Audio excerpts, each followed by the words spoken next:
When you get your optics combo kit, it's going to come in this box. It's packaged really well. Let's go ahead and open it up and take a look at what's inside. Inside, some dense foam, and then you're going to have your large size cleaning cloth, a manual for your red dot. If you've never had a red dot before, this is a really good thing to hold on to and take a look at that. That'll teach you a lot about how to operate it and maybe save you some time and frustration. Then you have your magnifier manual. This right here is pretty straightforward, but that's useful. Some silica packets to keep everything dry.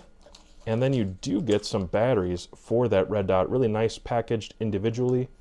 And your magnifier is here, so let's go ahead and take those out of the package and take a look at them. First, taking a look at the red dot. Behind the red dot, you have your hardware and some tools. That's going to come in very useful for setting this up and mounting it. Go ahead and pull that out. So the red dot does come with some bikini covers here to protect your lenses, which is nice. Fits pretty well, actually.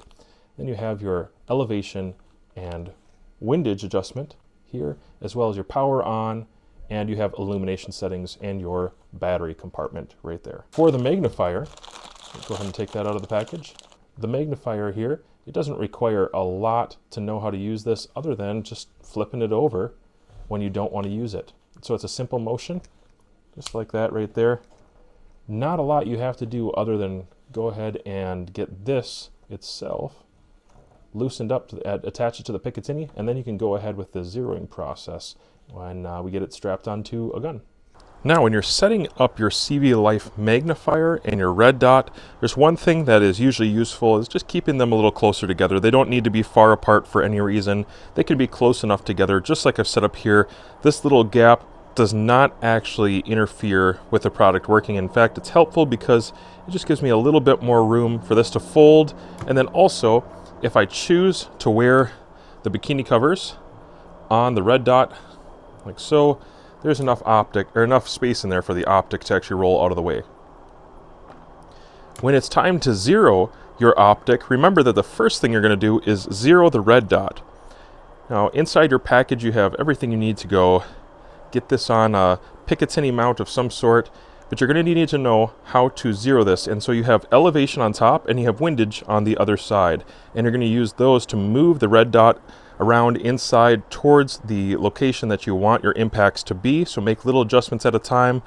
And for me, it took me 3 shots to get it right where I want it to be at 50 yards on this Ruger 9mm PC carbine. And then I'm going to go ahead and cover up my turrets again, and I can move back to this. This is the magnifier, and this is a really cool magnifier. It's a 3x26, but it does have a back 4 prism inside, which is a high quality prism. It's going to do a great job at providing a good image.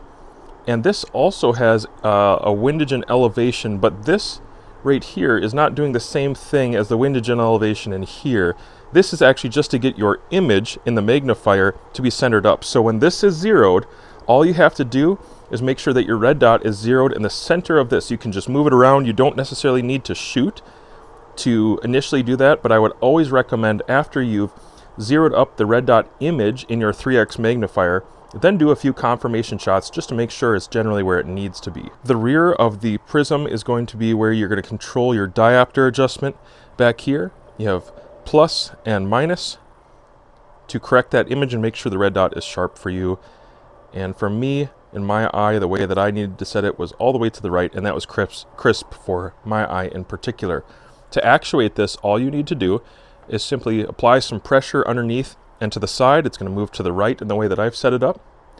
That is theoretically reversible. If you would rather have this fold to the left, you could just loosen up these screws on top here, these Allens, and then you can switch around the mount as a whole and insert this again the other way. And as long as it's facing this direction towards the red dot, you're going to get it right. So you could make it fold to the left if you prefer. Most people seem to like folding them to the right, and that's what I prefer myself. Just like that. Nice, solid, strong lockup. It does seem to retain zero as well, which is an added plus with a folding mechanism just to see that it is repeatable for accuracy. As you can see, when it's mounted up, you have perfect access to the power button on and off, as well as illumination intensity settings up and down. Overall, it's a nice, small, tight package that offers a lot of versatility, whether you want to have a true 1x or bump it up to 3x and take some shots at extended ranges. You can find these on Amazon.